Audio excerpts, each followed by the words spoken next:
Hola, ¿qué tal? Mi nombre es Diana Marlene Urrutia García. El número de mi matrícula es ES18-2202-5172. El nombre de mi docente es Joan Calzada Coca y el día de hoy quisiera compartirles la actividad de autorreflexión de la unidad 1 llamada Bases para la traducción de textos. Todo esto de la materia de traducción de textos de la licenciatura de Nutrición Aplicada, esto en la Universidad Abierta y a Distancia de México. Bueno, pues quisiera compartirles que al desarrollar las actividades de esta unidad 1 alcancé logros que me enorgullecen.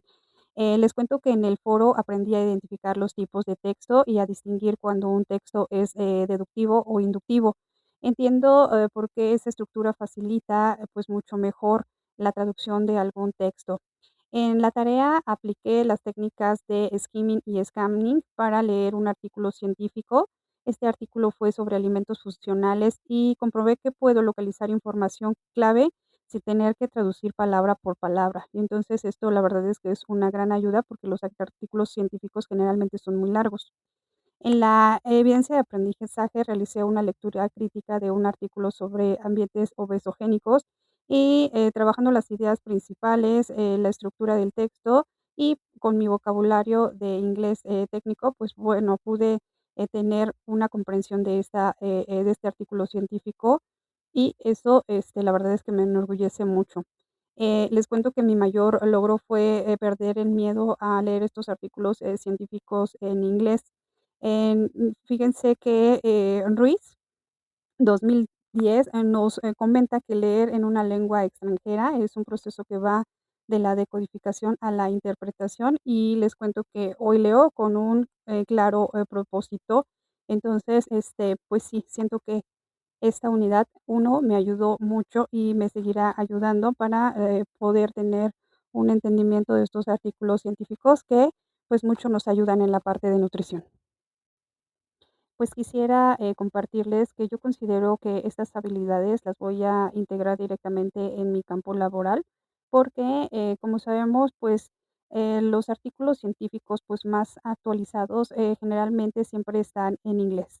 Entonces, poder, leerlos y comprenderlas de primera mano me va a permitir mantenerme al día y sustentar, todas mis recomendaciones hacia mis futuros pacientes, sustentadas en fuentes confiables sin prácticamente depender de traducciones de terceras, personas, sino que, yo misma podré leer, esta información, pues, que sí va a contener muchas veces, lenguajes, técnicos, de, inglés en cuestión de nutrición, pero el seguir, practicando estas habilidades y poner en práctica estas herramientas que aprendí en la unidad 1 bueno, pues me va a ayudar a hacer interpretaciones más certeras y poder guiar a mis futuros pacientes y también interpretar guías internacionales que son tan importantes para mantenerse actualizados como nutriólogos y profesionales de la salud.